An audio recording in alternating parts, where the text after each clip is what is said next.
As we enter the EU election, are we entering an age of disillusion with mainstream politics? Is the crisis of democracy coming to a head? Has Europe experienced and weathered all this before? Left or right, we're all Europeans after all. Join me, Jan Darasz, for How We Got Here. Europe is experiencing a growing polarization when it comes to the political climate. This is becoming more and more apparent as the continent nears this weekend's European Parliament elections. But is this an anomaly or a cyclical tendency? The rise in the popularity of political movements existing on the opposite sides of the spectrum does not come as a surprise, especially if you take into consideration the crisis of confidence among electorates. People are growing more and more dissatisfied with politicians. They feel underrepresented, misunderstood, not taken care of. They often feel like their political representatives prioritize their own personal, often financial gain, over putting in the effort to work on the everyday lives of their voters. For some, this is a cause for radical action. Others take it too far, as we saw on May 15th in Slovakia, where a man attempted to assassinate the Slovakian Prime Minister Robert Fico. This was the first attempt on the life of a European head of state since 2003. Tensions are very clearly on the rise. So as the extremes grow even further apart, what can we expect for the future of Europe? The popularity of far-right movements is on the rise. This can be seen, for example, in Italy, where an Italian nationalist, Giorgia Meloni, serves as the prime minister. But on the other side of the spectrum, we are witnessing a great radicalization and growing sympathies toward the political left. Students across Europe are organizing encampments protesting their country's involvement in the ongoing Israeli aggression in Gaza. There is a rise in the anti-capitalist movement. Some would say that Europe seems to be on a path to a revolution. So how will this be reflected in this weekend's elections? How will Europeans vote? How many of them will vote in the first place? And will their votes really impact the future of the European Union? We'll answer these questions over the weekend as we prepare, vote, and analyze the election results and their implications.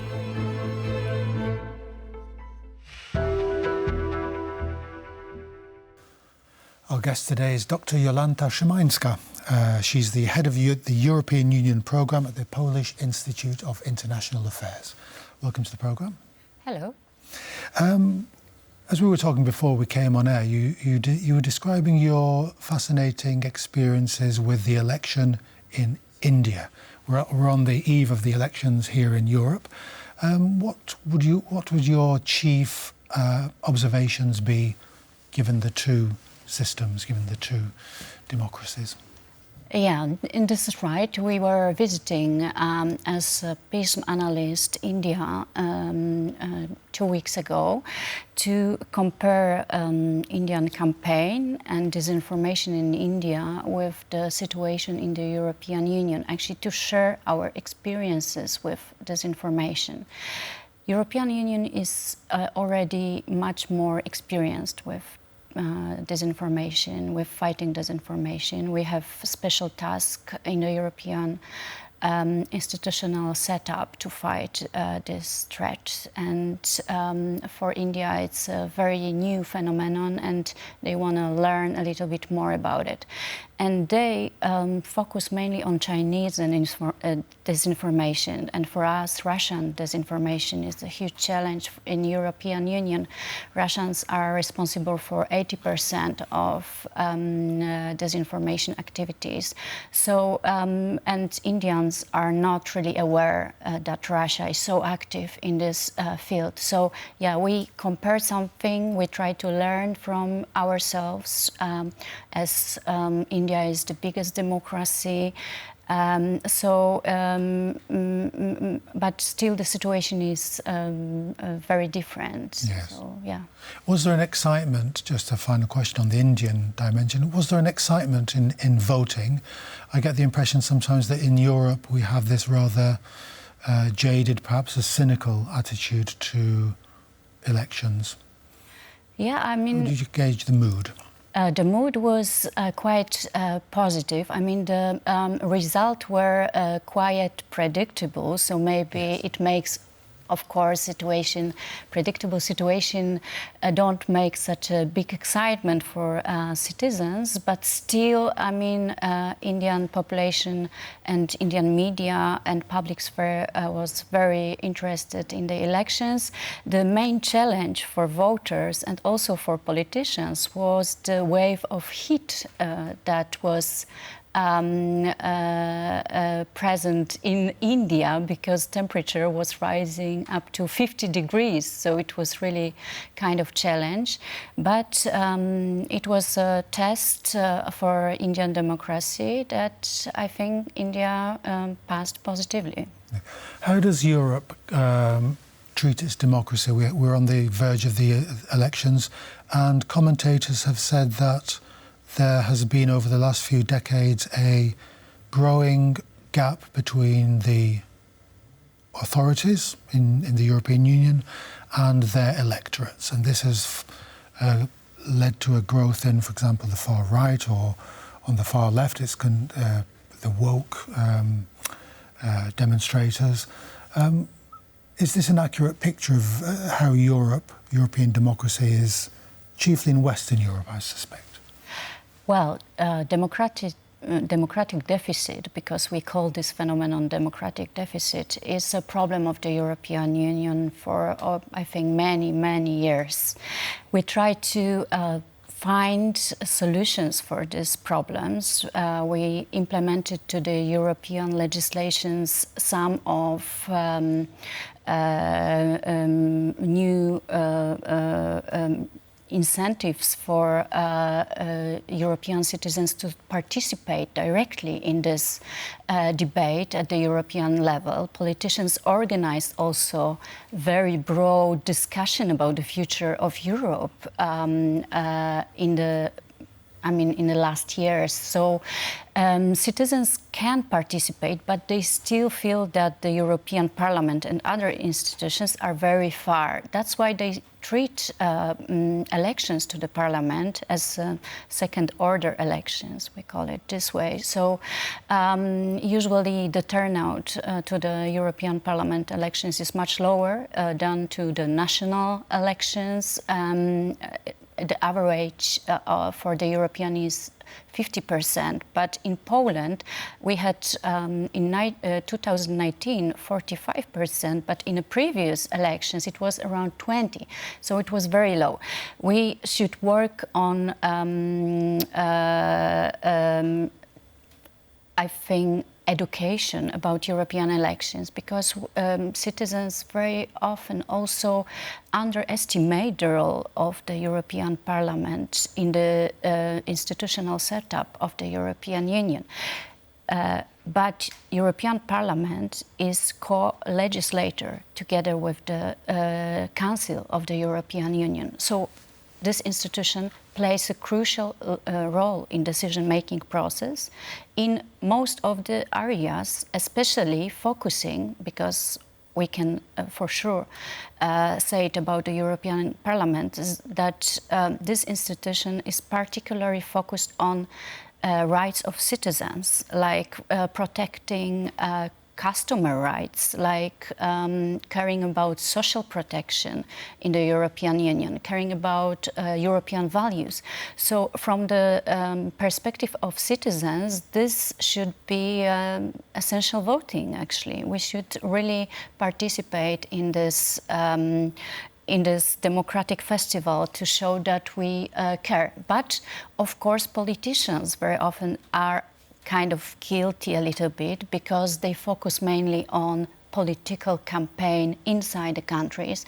They don't really translate the European Union to the voters, and that's why the feeling is that European Union and European Parliament is just far away, and that maybe some politicians just go there for a kind of retirement and spending nice time, you know, in Brussels. Well, certainly the case in the enjoying UK themselves, yes. Not necessarily working hard on some legislations.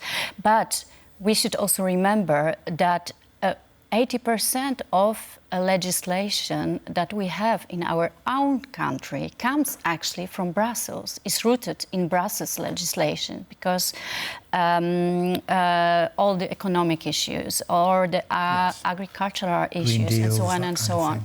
We shouldn't only blame Brussels, but actively participate in negotiation legislative acts at the European level. So I think it's European Union and its institutions should be more present in our everyday life and also in media debates, because I mean they simply have very essential impact on our everyday life.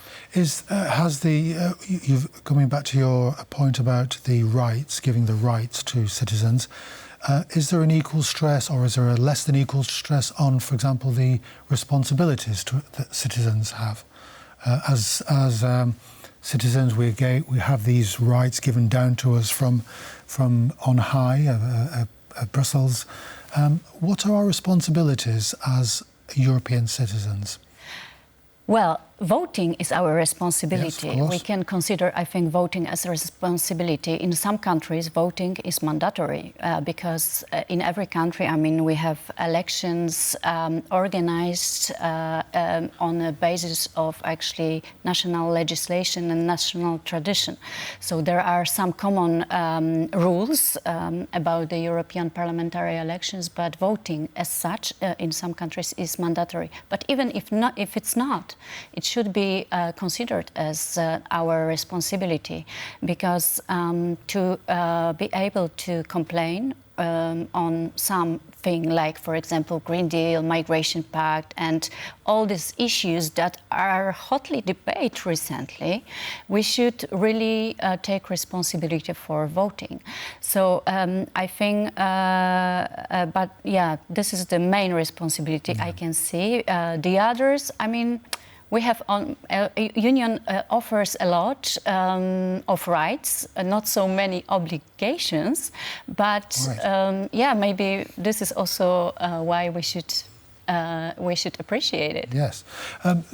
When you look at the elections coming up, we see the themes of migration, the growing threat from Russia in the Ukraine.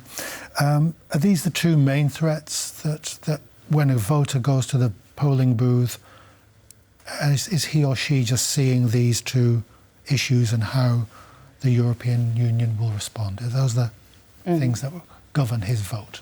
I think that it depends on the region. In the European Union, for sure, in the Baltic countries, the security issue, and also in our region, in Central Europe, the issue of security was the most hotly debated in the campaign, and we mainly focus on so-called industry policy, defense industry. So I think this may play a crucial role in our voting decisions. Although mostly our parties support, I mean, they all support the same. So I don't know if here we can find such a difference when it comes to choosing this or that option. But in the other countries, like in the Southern Europe, I think this migration challenge played a crucial role in the campaign. It was really very, very present in the campaign, the migration challenge, especially that we are starting the summer season, so the wave of migration will increase for sure. So, I mean, voters are just naturally afraid of the next crisis and so on and so on. But European Union managed to make a deal on migration, a so-called Migration Pact. So it's also a kind of positive signal for voters in this part of Europe, I think. A final question to you, kind of a historical question. We fear the rise of parties like the far right, for example, AfD and so on and so on. Is this just not a feature of democracy and European history anyway? We tend to veer from centralism to rebellion, anarchy, back to order. That's just been the feature of European history. So are we not fearing these parties too much, for example? Well, actually, when you look at opinion polls, we shouldn't, I think, be so much afraid, because we, of course, expect a little increase of far right in the European Parliament. We can say that this is a kind of trend that we observe. But still, they are very usually fighting with themselves, and we now also see the conflict between the National Assembly in France and the AfD party in Germany. So probably they will not be able to create one really big bloc of far-right parties that would be really influential in the parliament. So, and when it comes to the Eurosceptical moods, it's really not a stable situation in Europe. The situation, for example, in Greece, we had like far left government. Now we have like a mainstream party, EPP party ruling. In Poland, we also had more conservative government. Now we have EPP party leading in the country. But of course, far-right parties are very strong in France. I think stronger than ever, because the National Assembly has like more than 30%. AfD is strongest as ever. So it depends. It differs from country to country, and it depends on the current situation, current challenges. So. Okay. We have to leave it there. I'm going to get to a point in our next discussion about the decline of the Roman Empire, but I'm sure we can talk about that in a later discussion. But Jolanta Szymańska, thank you very much for coming on. Thank you very much. That's all we have time for today. Do join us next time for How We Got Here.